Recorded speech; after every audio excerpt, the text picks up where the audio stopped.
আমি যেটা বলতে চাচ্ছিলাম সেটা হলো যে আজকের দিন আমরা ওনাকে ঋষিল্পীর ক্যাম্পাস আমরা কি ধরনের কাজ করি, যেমন স্কুল দেখলো, WTP দেখলো, আমরা হ্যান্ডিক্যাপ দেখলো, হেলথ দেখলো, একটু ঋষিল্পী ক্যাম্পাসটা আমরা 1 ঘন্টা দেখালাম। আর নেক্সট উনি যেহেতু স্পন্সরশিপ নিয়ে কাজ করেন, তো আমরা কালকে ওনাকে একটু ফিল্ড নিকটবর্তী যে ফিল্ড আমাদের কাজগুলো আছে এবং যে বাচ্চাকে উনি স্পন্সর করতে চান, হতে পারে কালকে হয়তো ওনার বাড়িতেও নিয়ে গেলাম, সিচুয়েশনটা দেখলেন, বুঝলেন, তাহলে উনি বিষয়টা আরো ক্লিয়ার হতে পারবেন। এবং ওনার থেকে আমি যেটা আগ্রহ পেয়েছি, আপনি হয়তো আরো বেশি স্পন্সর করার একটা আগ্রহ প্রকাশ করেছেন, সেই হিসাবে আমরা একটা লিস্ট তৈরি করে ওনাকে দিলাম, হয়তো এটার জন্য 1-2 দিন সময় লাগবে, তাহলে উনি একটা ভালো আইডিয়া এবং ভালো ফিডব্যাক উনি পাবেন এবং মানে ওনার আগ্রহের জায়গাটা তৈরি হবে। এটাই আমি আর কি মনে করছিলাম আমি ইএসপি ইনচার্জ হিসাবে। অবশ্যই আপনার প্ল্যান সুন্দর, কারণ কাছ থেকে দেখলে আরো আমাদের বুঝতে পারবেন, জানতে পারবেন। যেহেতু অলরেডি বলছেন আমাদের মেম্বার অলরেডি হয়ে গেছেন, সো চাই আপনার আমাদের পাশে থাকেন, এটাই আমরা চাই। সো আমি আমারটা দিয়ে একটু বলি। আমার জন্ম হলো ঢাকাতেই। আচ্ছা। ঢাকাতেই, বাবা মা ঢাকায় থাকে, পড়াশোনা ওইখানেই। মাঝখানে 5 বছরের জন্য অস্ট্রেলিয়া ছিলাম পড়াশোনার জন্য, কিন্তু দেশে আসে আবার চাকরি পাচ্ছি না। চাকরি করলাম কিছুদিন বাইরে, গার্মেন্টসে চাকরি করছি, ব্যাংকে চাকরি করছি। এইখানে ইন্টারভিউ দিতে এসে যেটা ফিল করলাম, এখন পরিবেশ আর এনাদের যিনি ডিরেক্টর, ওনার মেন্টালিটি মেনলি ওইটা ফিলটা হচ্ছিল আমাদের মেইন যে আমাদের যেটা হলো মেইন ইন্সপায়ারেশন যেটা বলে আর কি, ওইটাই আর কি। যে উনি ইতালিতে থাকেন, মানে ইতালিতে তার জন্ম, ইতালিতে সবকিছু সব ফ্যাসিলিটি ওইখানে। ঢাকাও মোটামুটি ফ্যাসিলিটি আছে, ইতালির মতো না হলে, কিন্তু সাতক্ষীরার ফ্যাসিলিটি আরো কম। তো সেখানে এখানে উনি থাকতেছেন, মানুষের জন্য কাজ করতেছেন। সো আমরা বাংলাদেশে কি করতে পারতেছি, অন্তত তার সাথে থেকে যদি কিছুটা সেইভাবে মানুষের জন্য কিছু কাজ করি, এই মানে মেন্টালি আমরা এইভাবে আর কি ইন্সপায়ার্ড হই আর কি। সো যখন আপনাদের মতো মানুষ আসেন, সেজন্য আমরা আরো নিজেদের গর্বিত মনে করি। সো কিন্তু হ্যাঁ, অনেকে হলো কথা দিয়ে অনেক কথা বলে, আমরা আসলে কথা না, আমরা কাজ দিয়ে বিশ্বাস করি। ওই জন্য সনদা যে প্ল্যান করেন, আপনি যদি দেখতে পারেন, আপনার মনে হয় আর একটু ফিল হবে যে আসলে আমরা রাইট ওয়েতে আছি। So welcome. আর সনদা যদি মনে করেন, আমি ম্যানেজারদের বলে দিতে পারি যাতে প্রোগ্রামগুলো দেখতে আর একটু সুবিধা হয় আর কি। অনেক সময় যেমন আজকে আমরা মিটিংয়ে, আর অনেক জায়গায় আছে যেমন থেরাপি দিচ্ছে, তারা পেশেন্টের মধ্যে অনেক সময় অ্যাকসেপ্ট করে না, কিন্তু ওটা আগে থেকে বলে দিলে ওনারা ওইটা করবে। তারা সবাই কোর্ডিয়াল, সবাই মানে মানুষের জন্য যেহেতু কাজ করে, সো অবশ্যই appreciable. So anyway, thank you. Anand বলেন দাদা। আমি আনন্দ কুমার সরকার, ফাইন্যান্সের দায়িত্বে আছি। তো আপনাকে প্রথমেই এই আন্তরিকতা দেখানোর জন্য আমাদের ঋষিল্পীর পক্ষ থেকে, ডিরেক্টরের পক্ষ থেকে অনেক অনেক ধন্যবাদ জানাই। আমরা মূলত আমাদের ডিরেক্টরের মূল উদ্দেশ্যটা হচ্ছে সবচেয়ে সমাজের অবহেলিত, যারা অশিক্ষিত, যারা অজগায়ে বসবাস করছে, যারা শিক্ষার আলো পাচ্ছে না, তাদেরকে শিক্ষা দেওয়াটা তার মূল উদ্দেশ্য। তাদেরকে অন্ধকার থেকে আলোর পথে আনাই তার মূল উদ্দেশ্য। আমরা প্রত্যেকে তার সঙ্গে একই সারিবদ্ধ ধারে কাঁধে কাঁধ মিলিয়ে কাজ করার চেষ্টা করছি। এখানে আমরা বলতে পারি যে কে কী সুবিধা পাই কি না পাই, তার চেয়ে বড় সুবিধা হলো যে আমরা প্রত্যেকটা মানুষের সেবা করতে পারছি, মানুষের পাশে দাঁড়াতে পারছি। সাথে সাথে যেমন আপনিও একজন মহান ব্যক্তি মনে করি যে আপনি সেই সেবার অংশীদার হতে যাচ্ছেন। আমরা এজন্য আবারও আপনাকে ধন্যবাদ জানাচ্ছি। এই সহযোগিতা আপনার জন্য সৃষ্টিকর্তা সেই আগ্রহ, সেই ইচ্ছা যেন পূরণ করে, আপনি যেন আরও এগিয়ে যেতে পারেন, আমাদের এই শিল্পীকে আরও যেন সামনের দিকে নিয়ে যেতে পারেন, এই প্রার্থনা করছি সৃষ্টিকর্তার কাছে। সাথে সাথেই আপনার সহযোগিতা যেন হাত আর আমাদের দিকে বাড়িয়ে আর অনেক অগ্রসর হয়, এই আর কি। আর আপনি যদি প্র্যাকটিক্যালে যখন যাবেন, তখন বুঝতে পারবেন আসলে আমরা এই শিল্পী কতটা রুট লেভেলে কাজ করি, কতটা অসহায় মানুষের পাশে আমরা যেই দাঁড়াচ্ছি। আপনি তখন বাস্তবে দেখবেন, আমাদের মুখে বলে লাভ হবে না, যেহেতু আগামী দিন ফিল্ডে নিয়ে যাচ্ছে দাদা, তখন আপনি আরও অনুভব করতে পারবেন। ঠিক আছে, তো ধন্যবাদ আপনাকে অনেক অনেক। ভাই আমি এখানে আনন্দ বেশি আছে। আমার নাম সেলিমুল ইসলাম, আমি প্রায় 10 বছর বেশি এখানে আছি। আচ্ছা বেসিক্যালি আমার বাড়ি যশোরে কাছাকাছি।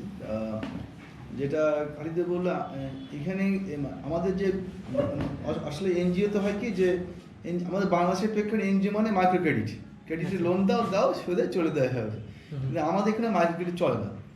আমাদের এখানে বেসিক্যালি আমাদের হলো যে প্রোগ্রামগুলো আছে, হেলথ দেখবেন আপনি, রিহ্যাবিলিটেশন, ডিসেবল থেরাপি দেওয়া হয়, এডুকেশন সাপোর্ট প্রোগ্রাম যেটা দুস্থ বাচ্চাদের এডুকেশন সাপোর্ট দেওয়া হয়, ওয়াটার ট্রিটমেন্ট প্ল্যান্ট, সাতক্ষীরা মানুষকে নিরাপদ পানি পান করার জন্য আমাদের হ্যান্ডিক্রাফটস আছে। এই প্রোগ্রামগুলো আমরা চালা দিচ্ছি। আর এডুকেশন আছে আমাদের 0 থেকে একদম 10 পর্যন্ত। আমাদের ডোনারগুলো হলো যেটা এনসু, যে আমাদের যে পরিচালক মহোদয়, উনি আসলে এখানে আসছিলেন ধর্মপ্রচারের ক্ষেত্রে, পরে দেখলেন এখানে মানুষ অবহেলিত, শিক্ষা বঞ্চিত, মানুষের খাওয়া হয় না, তখন উনি কাজের সংস্থার ব্যবস্থা করলেন। এগুলো আমরা আসতে জানতে পারবেন। আমাদের যারা উনি এরপরে ইটালিতে যে উনি ফ্রেন্ড সার্কেলের কিছু বললেন যে বাংলাদেশে এই অবস্থা, এই সাতক্ষীরা প্রত্যন্ত অঞ্চল, আমাদের প্রায় 2200-2300 ডোনার আছে, মানে আপনার ডোনার, একজন ডোনার একটা বাচ্চাকে স্পন্সর করে। হ্যাঁ, সেই হিসেব করে এই চলতেছে। এখন আমরা যেহেতু আপনি সাতক্ষীরার জন্মস্থান সাতক্ষীরাতে, যে আমাদের আপনাদের মতো লোক সাতক্ষীরা যদি এই সাপোর্টটা পায়, অবহেলিত লোকগুলো আরো উন্নত হবে। হ্যাঁ, তা আমাদের ধর্মীয় মতে জাকাত দিয়ে মানে কি একদিন দেয়, 2 দিন সেবা, আবার গরিব থাকলো, ও যদি স্থায়ী কোনো বিষয় করে দেয়, ও আর দ্বিতীয় বা জাকাত চাইবে না, বলো না আমি জাকাত দেবো। কিন্তু আমাদের বিষয়টা এরকম, সেটা আমি সমাজকে রিকোয়েস্ট করবো যে আমাদের এখানকে স্পন্সরশিপ পেয়ে সে হলো BCS ক্যাডার হয়ে চাকরি করতেছে, আমাদের এখানে স্পন্সরশিপ পেয়ে সে হলো ইউনিভার্সিটি পড়তেছে, এই অনেক কেস হিস্ট্রি আছে, আপনাকে দিবে। কিন্তু ওই বাচ্চা পর স্বীকার করে যে শিল্পী যে আমার পাশে না রাখতো, তা আমরা জীবনে আসতে পারতাম না। যাই হোক, এটা আপনাকে ওই যে মোস্ট ওয়েলকাম। আপনি আমার সদিচ্ছা দেশের হিসেবে প্রকাশ করেছেন। মানুষ তো সব এখন প্রত্যেকটা মানুষ ব্যস্ত, সময় নেই, আপনি সময় দিয়েছে, এই সময়টাকেও সরি আমাদের দেরি হয়ে গেছে, এটা আমার আপনি কৃতজ্ঞ। আপনি মনে করে এসছেন। কিসমত ব্যাপার আমার বাড়ির পাশেই থাকে, ওই যে বউবাজার, ওখানে আমি থাকতাম, আমার বাসায় যায়, গত শুক্রবারও গেছে আমার মেয়ের কাপড়ের ইয়ে করতে। যাই হোক, ওনার মাধ্যমে এসছেন, ধন্যবাদ, ওয়েলকাম। আমরা আরও খুশি হবো। আমি আশা করি ডিরেক্টরের সঙ্গে সেশন দেবেন। ডিরেক্টরের সঙ্গে কথা বললে আপনি ইমপ্রেসড হয়ে যাবেন। উনি বলছে আমার কোনো অফিস নেই, ওনার কোনো চেয়ার টেবিল নেই, ওনার অফিস, ওনাকে ফোন করলে উনি চলে আসে, উনি এখানে বসেন, সই লাগবে আমি দিচ্ছি, ওই রকম না যে 10 মিনিট বসে থাকবো, পিয়ের কাছে কথা বলুন, পিয়ে নেই, ওনার কোনো চেয়ার টেবিল, সব জায়গায় ওনার চেয়ার টেবিল, এখানে উই টেবিল, উনি বসে। উনি বলেছে যে উনি MBA করেছে, আমি CA কোর্স করেছি, আমরা প্রফেশনাল অনুযায়ী হয়তো ভালো চাকরি পাতাম না, তো যাওনি কেন। এখানে একটা মেন্টাল স্যাটিসফ্যাকশন, এই বসের সঙ্গে কাজ করে, এনভায়রনমেন্টে কাজ করে আমরা একটা দিনটা ভালো যাচ্ছে, এই বছরটা ভালো যাচ্ছে, এই জন্য। তা আপনাকে মোস্ট ওয়েলকাম। আশা করি আপনি যে একটা মহৎ উদ্দেশ্যে আগাইছেন, আপনার মাধ্যমে এলাকার লোকের সুবিধা পাবে, আপনার সাথে আমার যোগাযোগ থাকবে। আচ্ছা, ধন্যবাদ।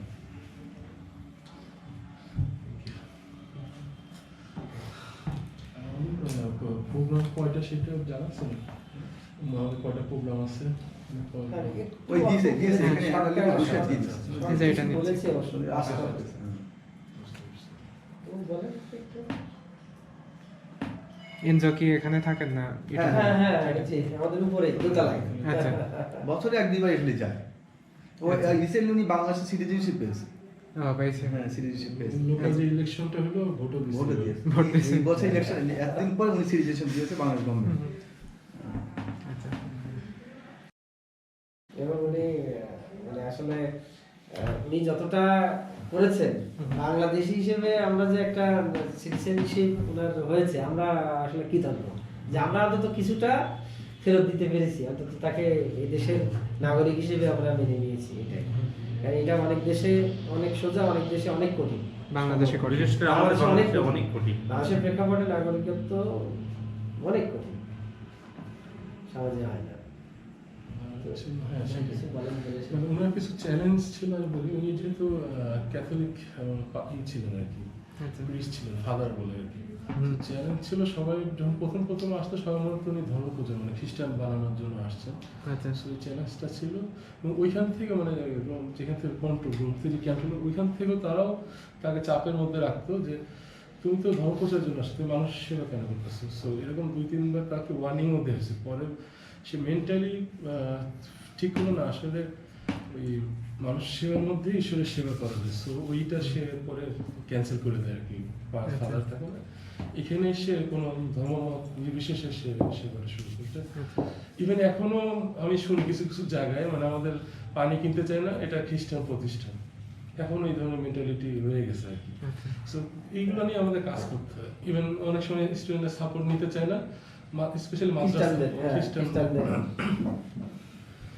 সো এইসব চ্যালেঞ্জ নিয়ে আমরা করি, মানে যেন অনেক সময় ভালো বন্ধু আসে, কিন্তু তার মূল লক্ষ্য যেটা সেটা সে আগায় যাচ্ছে, এবং আমরা চাই মানে আমরাও তার মেন যে আদর্শ সেটাকে প্রতিষ্ঠা করার জন্য আমরা কাজ করে যাচ্ছি আর কি।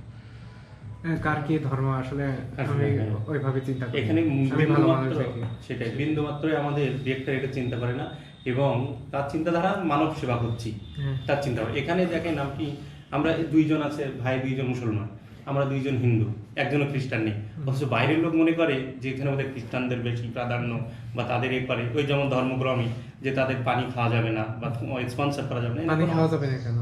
ওই যে খ্রিস্টান নিতে চায় না, হ্যাঁ, আমাদের ধর্মগ্রামী যেটা ভাই বললেন এক্ষুনি। কিছু আছে।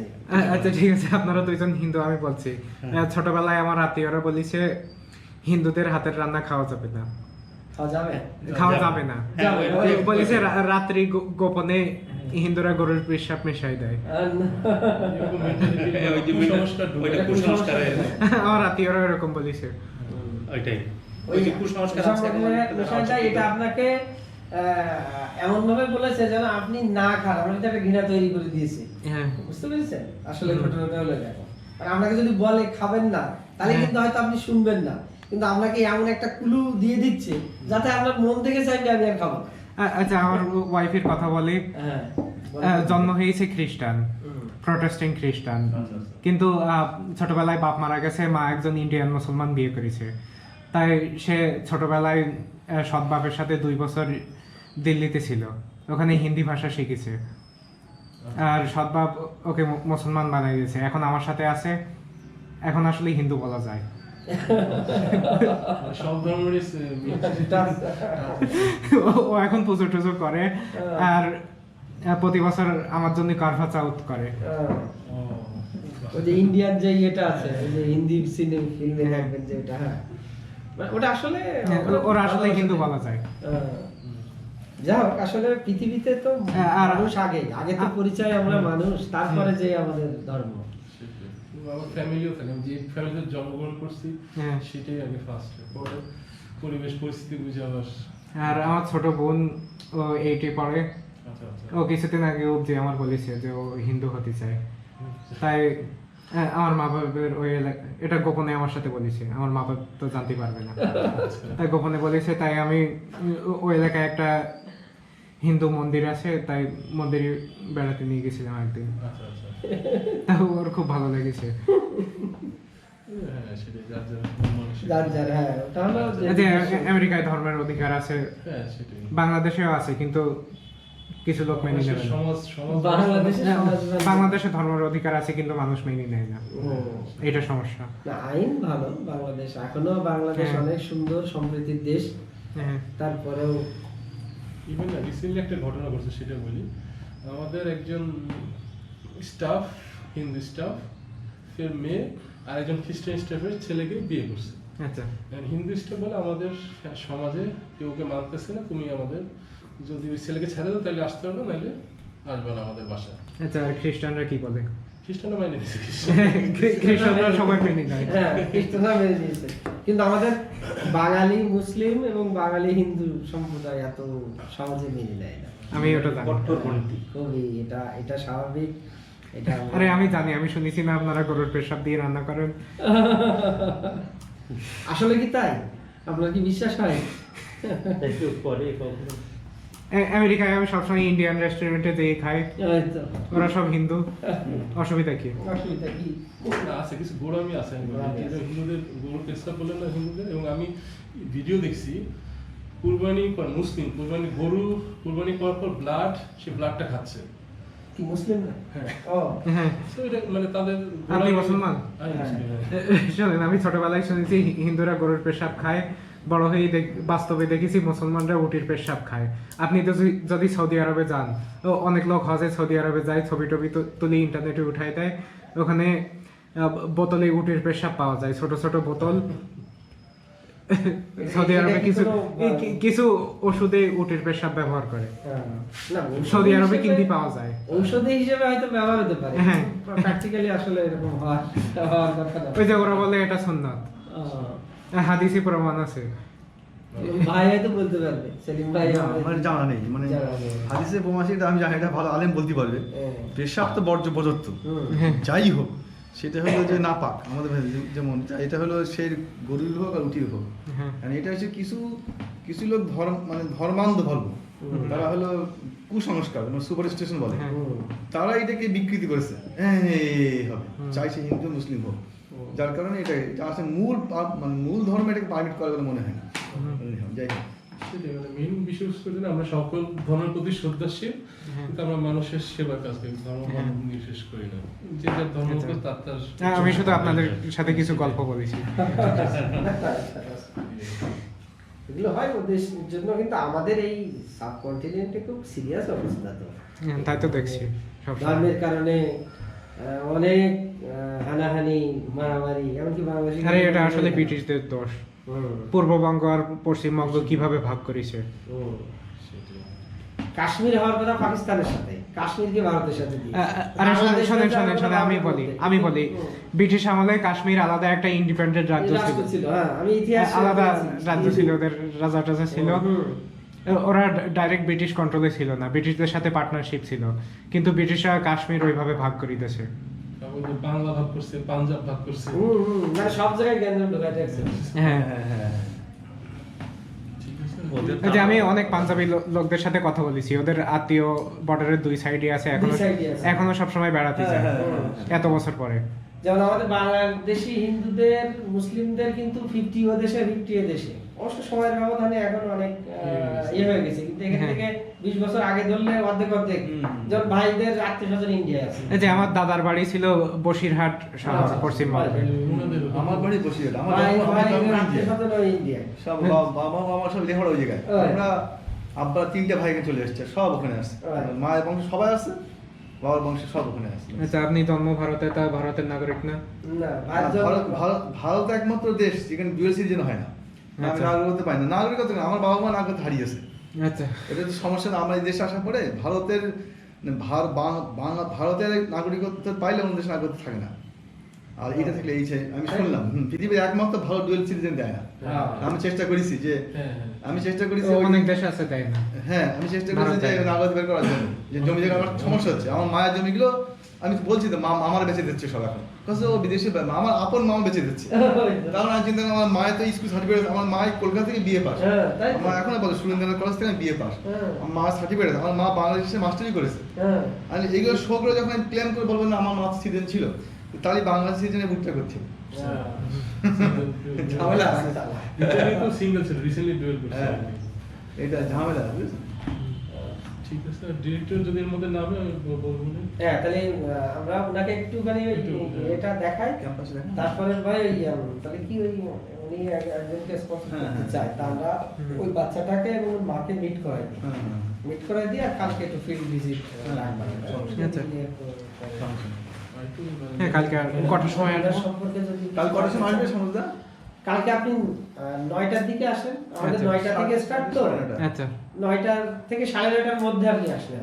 আচ্ছা আচ্ছা, ও আচ্ছা, আচ্ছা, ভালো, উনি ভালো কথা বলছে। আপনার সম্পর্কে যদি কিছু জানতে পারতাম আর কি। মানে আপনার আসলে একটু Professional ফ্যামিলি বা person. ইনফরমেশন, প্রফেশন, বাবা মা, যদি অলরেডি বলেছে 4 বছর বয়সে চলে এসেছে। একটু ডিটেইলস একটু আচ্ছা, আমি পেনসিলভেনিয়া স্টেট ইউনিভার্সিটি পড়েছি পরিসংখ্যানে, তার মানে স্ট্যাটিস্টিক্স, ব্যাচেলর অফ সায়েন্স। আর আমি আসলে চাকরি করা পছন্দ করি না, আমি ব্যবসা করি। আচ্ছা, আচ্ছা, তাই একটা বড় কুরিয়ার কোম্পানির সাথে পার্টনারশিপ আছে, ছোট কুরিয়ার কোম্পানি। আমি একটা গ্রামের এলাকায় থাকি, আচ্ছা, আচ্ছা, ওখানে কাজ কম, কিন্তু ওই বড় কুরিয়ার কোম্পানির বেশি ড্রাইভার নেই। আচ্ছা, আচ্ছা। এই জন্য আমি ওই জায়গাটার দায়িত্ব নিয়েছি, ওদের কাছে কিছু কমিশন পাই, আমি মাঝে মাঝে কাজ করি, আমার নিচে কিছু ড্রাইভার আছে, ওরাও কাজ করে, বেশিরভাগ মেডিকেল মাল ডেলিভারি দেয়। আচ্ছা, আচ্ছা। মানে মেডিকেল প্রোডাক্ট আপনি কি ডোর টু হোম দেন নাকি কোনো মাঝে মাঝে লোকের বাসায় দেয়, মাঝে মাঝে এক হাসপাতালে থেকে আর এক হাসপাতাল। ওই এলাকাটার দায়িত্ব আপনি নিছেন, হ্যাঁ। পার্টনারশিপ হিসেবে। মাঝে মাঝে অর্গান ডোনেশন ডেলিভারি দেয়, অনেকবার আমি কিডনি ডেলিভারি দিছি। তাই? হ্যাঁ, একজন হাসপাতালে মারা গেছে, তার কিডনি আর একটা হাসপাতালে নিয়ে গেছি। ফ্রোজেন কিছুতে দেয় নাকি? হ্যাঁ, বড় একটা আইস বক্সে দেয়। Ice box এ দেয়। বাহ। হ্যাঁ, আর আমি গাড়ি চালাই শত শত মাইল ধরে নিয়ে যাই। শত শত মই। মাইল হ্যাঁ। হ্যাঁ, আমার ভালো গাড়ি আছে। আপনারা কয় ভাই বোন? 3 ভাই 1 বোন। 3 ভাই 1 বোন। আপনি বড়? হ্যাঁ এরপরে আরো ছোট বোন মানে 8 এ পড়ে বললেন নাকি? হ্যাঁ, ছোট বোনটা 80 পড়ে। বাকি 2 ভাই বুঝতে পারছি। আর বাকি 2 ভাই। আমরা 3 ভাই, হুম। বোন নাই অবশ্য। আচ্ছা, আপনি যে এলাকায় থাকেন ওখানে মসজিদ আছে, ওখানে সব আছে। মন্দিরও আছে, হ্যাঁ, মন্দিরও আছে। ওখানে অনেক ধর্মের লোক আছে। অনেক ধরনের। আসলে আমেরিকায় সারা পৃথিবীর মানুষ পাওয়া যায়। হ্যাঁ, মাল্টিকালচার। হ্যাঁ, আর সবাই সবার সাথে আস্তে আস্তে মিশে যায়। ওখানে ওই ধরনের সমস্যা নাই। তা আপনি কি পেনসিলভানিয়াতে থাকেন?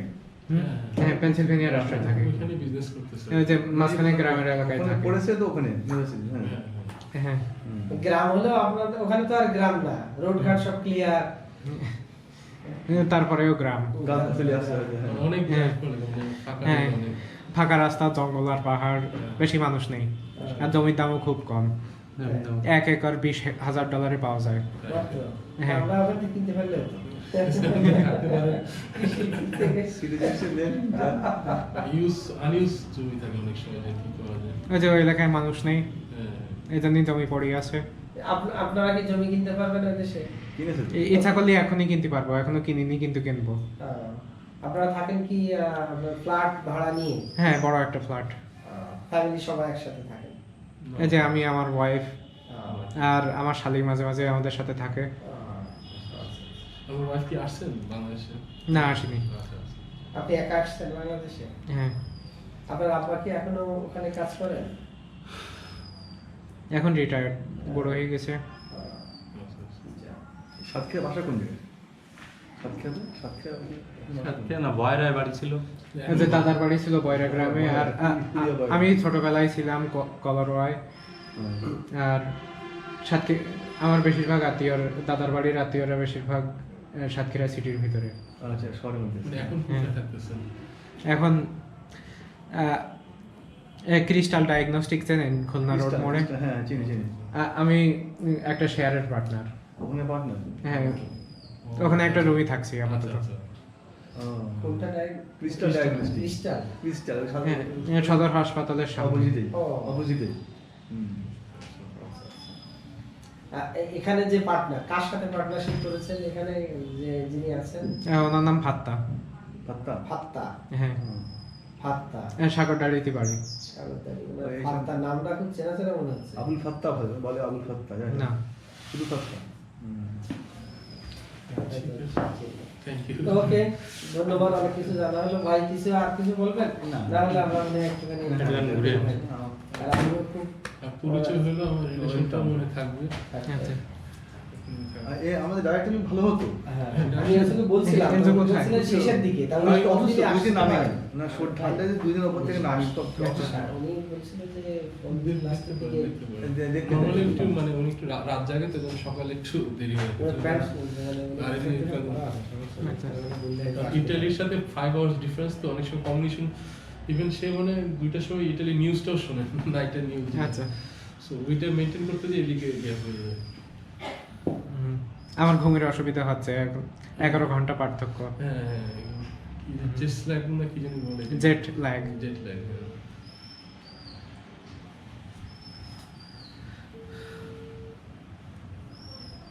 ও আবার ব্রাদারহুডের সাথে মিটিং করছে কিনা? ও হ্যাঁ, ব্রাদারহুড মিটিং আসছে, ও, বলতে কি আসছে, আসছে? ওদের সাথে একটা বসতে, কিছু প্ল্যানে আলোচনা থাকে বা ডিসকাশন থাকে।